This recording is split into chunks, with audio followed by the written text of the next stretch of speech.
So in today's live lesson, we're going to be talking about the future of the ukulele, or at least a future I think is going to happen with this amazing instrument that we all love. And to get there, we're going to kind of talk a little bit about some of the past and more modern ukulele times and how that's going to shape what I think is going to happen in the future as we continue to love this instrument.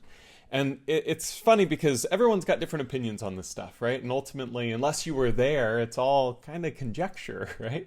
So I'm going to share my experiences based on how I learned the ukulele from my grandfather, who played the ukulele as early as the 1950s, late 40s, and some of the experiences that go with that, and how I think, you know, these different generations have loved the ukulele and how we kind of take something from the previous generation and move it forward, right? So let's go and start with the past of the ukulele.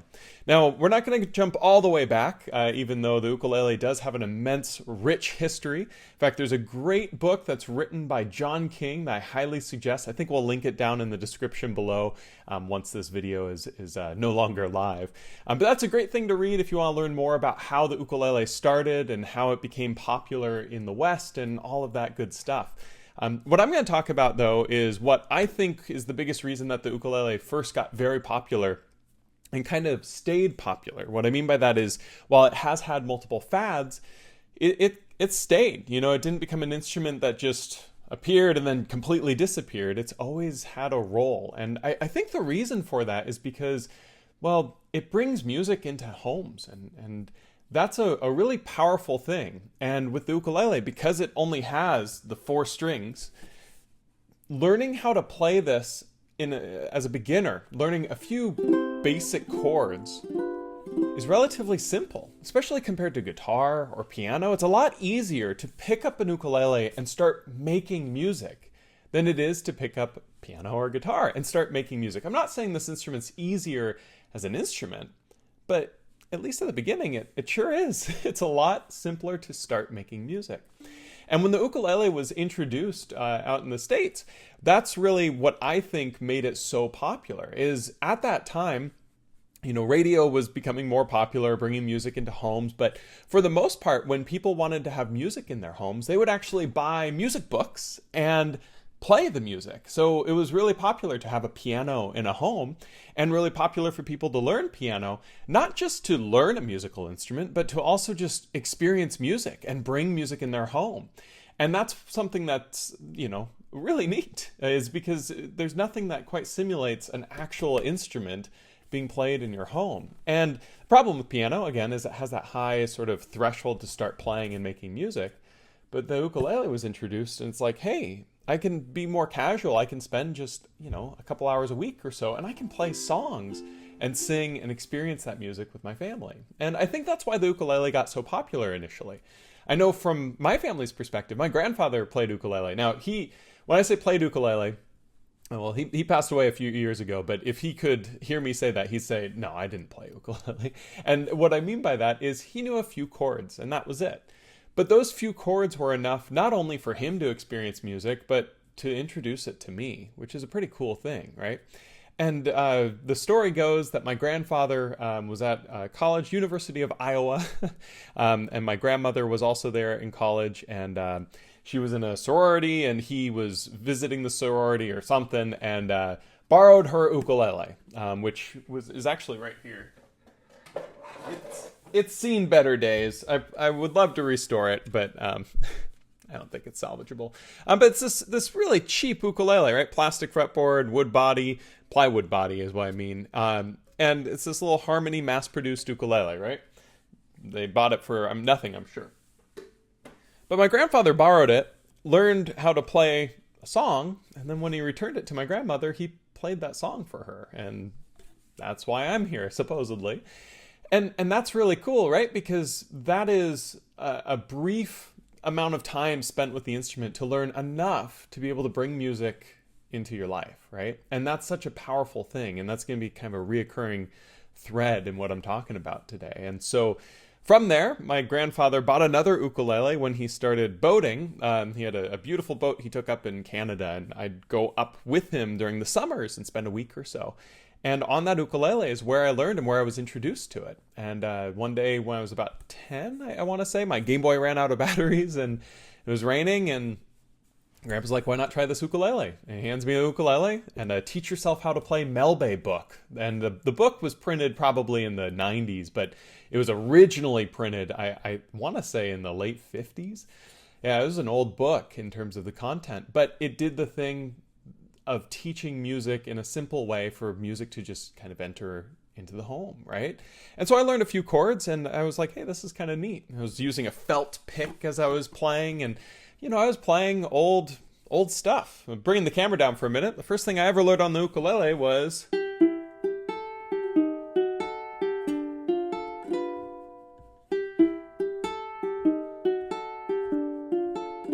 5'2", right? These very basic chords.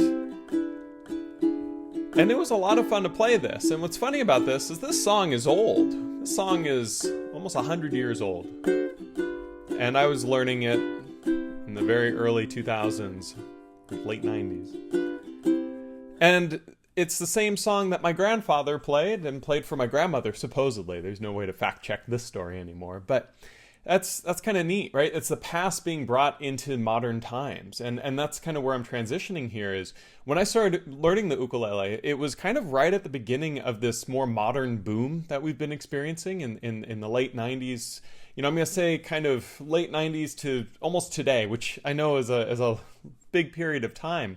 But with the rise of the internet and with collaboration for people on a worldwide level, the ukulele really got more popular again. And for me, when I first started learning, there was nothing out there. And just a few years into my journey, there started to become other things. Flea market music, for instance, was launched by Jim Beloff, which tied this community together. And then more modern examples of these community aspects are like Ukulele Underground, which went out in 2008. And that for me was absolutely huge because it became this community that I could tie into with the ukulele, right? And to go along with these online communities that were starting to be formed, a really big deal is that you had these musicians using the ukulele in ways that the boundaries had never been explored before. Just, like the first song I ever learned on the ukulele was that 5'2" tune, right? That was, again, in the late 90s. And my grandfather learned how to play that in like the late 40s, early 50s. That's a long time to be playing one song, right? And as we get into this more modern era, you get players like Jake Shimabukuro that started to push the envelope of what this instrument is capable of doing. Jake went viral on YouTube in 2006, and I'm pretty sure I've watched that video a million times. But for playing the Beatles' While My Guitar Gently Weeps on YouTube. It's one of the oldest YouTube videos there is. It was posted in 2006, I believe. And that arrangement, had the beauty of the original melody being played, but on a solo high G ukulele, right?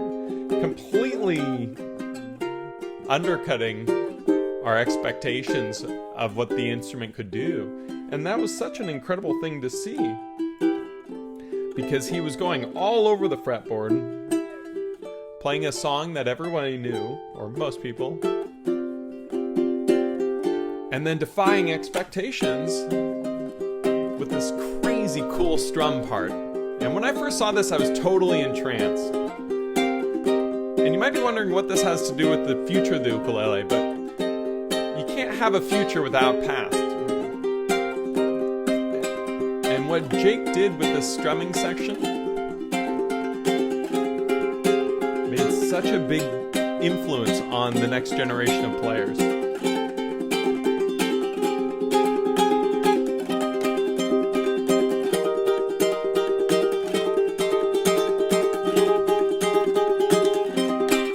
This song blew my mind, and what it did is it transported the ukulele from being this fun little thing that my grandfather played and taught me a simple way to start getting some music into the home, and it transformed it into, oh, I can do anything on this thing, or at least somebody can do anything on this thing, so maybe I can too. And that's what really pushed me forward in the ukulele, and what made me absolutely enthralled with the instrument was seeing these sort of capabilities and thinking, can I do this too? And at the same time that Jake was really pioneering this explosive new sound, you had other artists too and other people contributing to the validity of this instrument. And what I think of as one of the strongest points with this is the Langley Ukulele Orchestra, and producing James Hill, and that use of the ukulele in children's education, not because it's easier, but because it is a little simpler to start, but profound enough to teach all of the different concepts of music that you need to teach. And this to me was the coolest thing, is you have these kids learning music on the ukulele because, again, playing some basic chords, relatively simple.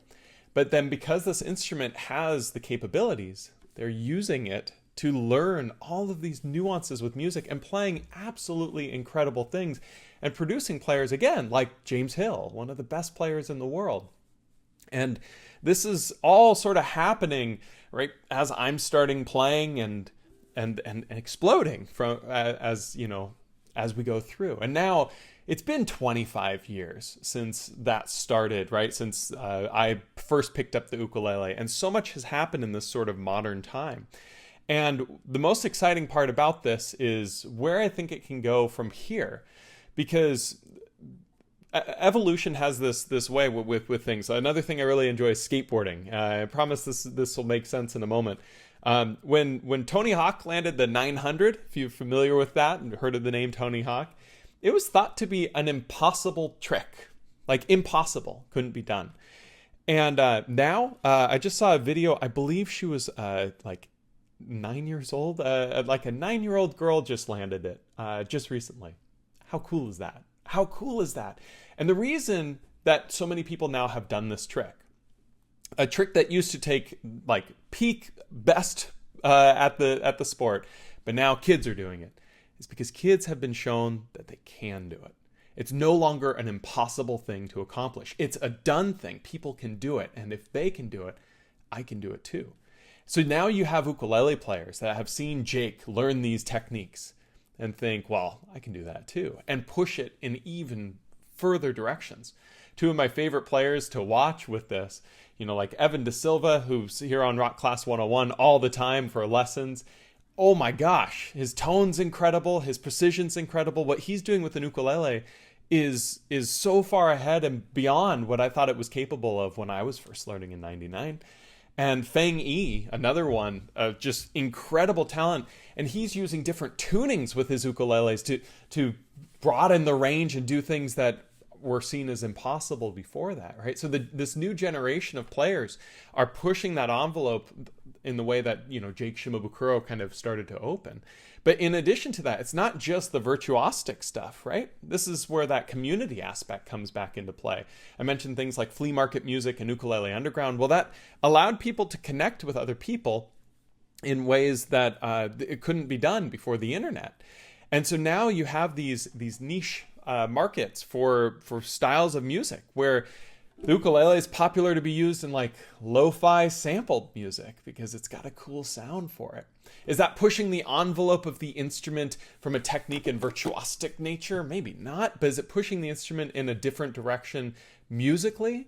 Absolutely. And it's just as important because of that. And you have countless examples of this, of the ukulele being used in a lot of different ways. Boy with Uke is a good example of this, right? Of just the ukulele being the facility for their musicianship to come through. And this is exciting. James Hill is a great example of this.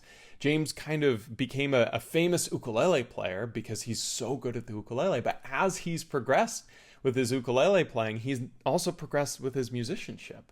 And now a lot of times when you see a new James Hill thing, it's like, oh, is it going to feature the ukulele or is it just going to be part of it to express his musicality? And how cool is that?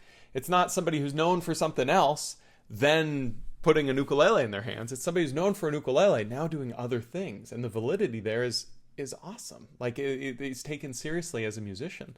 To go along with this, I've got a student, my youngest student. He's a teenager and in, I believe, freshman jazz band. And he just was featured with his jazz band performing on the ukulele with his band. And that's so cool, right? That's so cool. But it's even more special and cool when you know that when I was a senior in high school, I asked my jazz band teacher if I could play ukulele in it. And he responded with, yeah, we don't do that here. And the reason was very simple. This instrument, it wasn't thought of as a serious instrument quite yet. It was just before this more modern explosion had happened. And you know what? If I'd showed him the video of Jake playing Gently Weeps, maybe he would have changed his mind. Maybe he wouldn't have. But now you have so many examples of this being used where it's just the ukulele is another instrument to be taken seriously. And because of that, my student is performing with this jazz band. He's got a head start. And the next generation might even get a more of a head start. And it's so exciting to see where it can go. And unlike, with Jake Shimabukuro, who's a solo ukulele player who plays all these rich arrangements of all these different songs that we know and love, he kind of had to use that to make this career, to bring, again, the validity to playing the instrument by tying it to things that people have as expectations or defying them, right? It's like, oh, I know the song Thriller by Michael Jackson. But on an ukulele? No. Didn't know that was possible, right?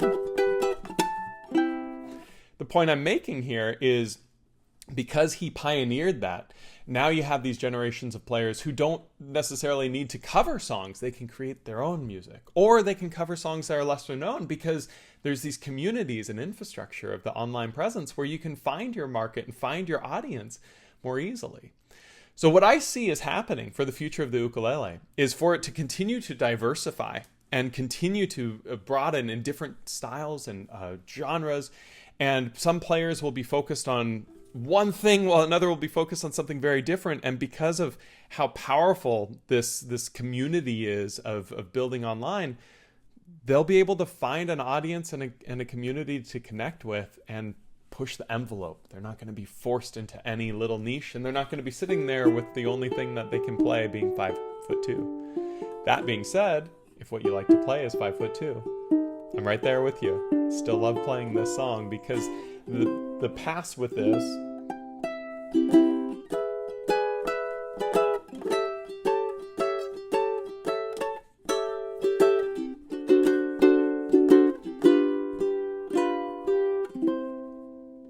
helps shape that future. And so that's kind of what I have to say about the future of the ukulele. Is this past is such a rich thing. And if we tie back all the way to the beginning of the session, remember I said the reason the ukulele I think got so popular, and a lot of people believe this, is because it brought music into homes in a relatively simple way. You could learn a few chords and experience music that you're making. And I believe this is also how it ties to the future. I think that there's so much out there, there's so much content to consume through social media, recordings, Spotify, anything else. You can't experience it all in your lifetime. And so when you get an ukulele, you have to create what you're experiencing. And that experience is something that's very unique. And the ukulele, being the size it is, right? It's nice and small. It can kind of fit anywhere. The 4 strings, relatively easy on the fingers. Learning a basic chord, taking literally a matter of moments.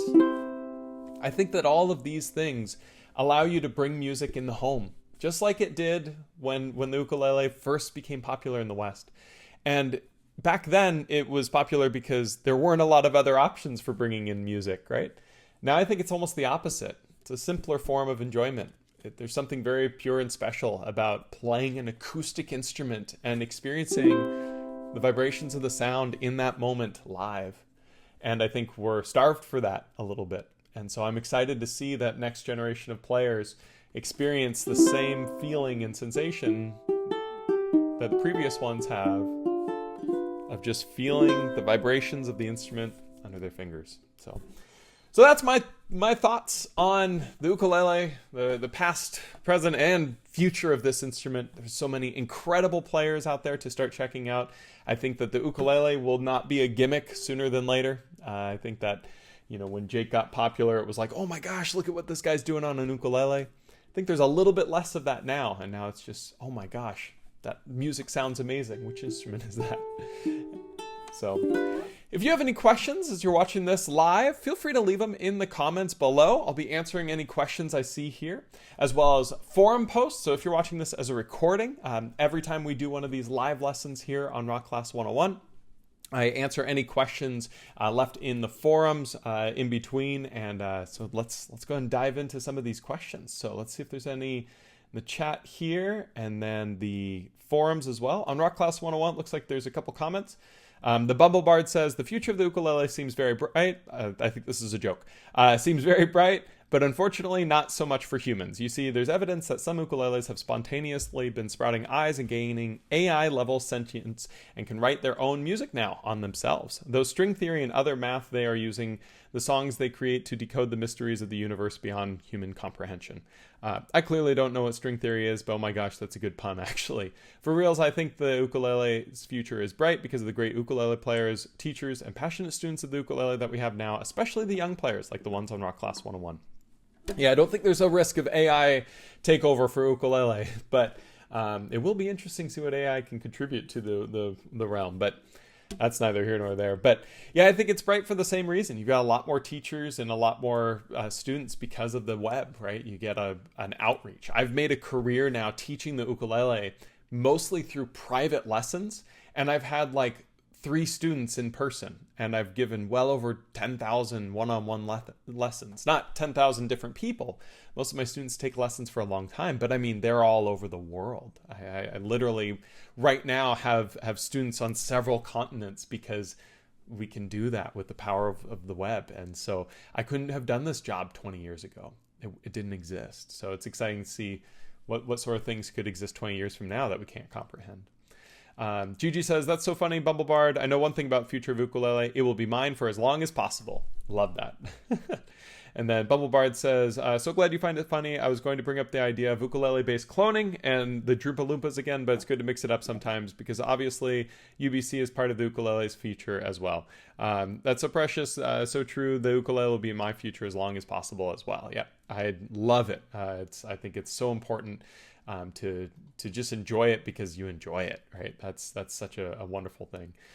Ron says, what do you think about the new Ukulele 3-string ukulele, since there are other 3-string instruments all over the world? I'm not familiar with this. Let me Google it real quick because that's got my attention. Ukulele ukulele? 3-string ukulele? Oh, is it made by Romero Creations? Oh, that's neat. Okay, let's see here. So it's a 3-string ukulele that's tuned CEA. Okay, that's kind of neat. Okay, so I totally get why we would have this. Having a 3-string ukulele without the G. Well, a lot of times we have high G and low G strings, right? Well, this gets rid of that. So now you're just playing no G. And to go with that, all of your chords will still work the same. You just won't have this one played. And honestly, if you're playing a lot of basic chords, usually the G string doubles up notes with that. And so there's some logic there that removing the string make it a little easier to play just the 3. That's kind of neat. Honestly, I think that for somebody who's not looking for a large investment of time to bring music into their homes, doing something like that is awesome. I'm a fan. There are also these other instruments. I can't remember what they're called right now, but they're are they just strum dulcimers? But a mountain dulcimer maybe is what it's called. And what they are is they're instruments that basically only have frets that work together. It's a mountain dulcimer. And so what's cool about that is the fretboard is limited so that all the notes that you can play all work together. So you don't have to learn as much to get a really good sound right away. Kind of neat, right? I think that there's a little bit of a stigma when it comes to like learning music from the standpoint of is it about practice and self-discipline and spending time and becoming the best you can be, or is it about just experiencing music? And I think it's a blend, and everybody's blend is different, right? So I'm a huge fan of instruments that make it easier to experience music, because not everybody needs to spend all the time that's needed to just make music. Like, we're just trying to have fun, play music, right? It's why I think that things like GarageBand and stuff on the iPhone, when you're just plugging in the chords and all that, is wonderful. Why wouldn't it be? Some people see it as a shortcut, and it is a shortcut if you're trying to, do the full thing. But if you're just trying to experience music and make some sounds, yeah, go for it. I think it's awesome. So, but that's just my opinion on that. So, Let me see if there are any other comments or anything here in the chat. An interesting conversation for sure with the future of the ukulele. Yeah, it looks like Ron says Romero Creations loses the G string. Yeah, I haven't seen these before. It's pretty cool. I get it. I think it makes a lot of sense. Just to again make things a little simpler. Like I was just teaching my son some ukulele. He's just about finished first grade.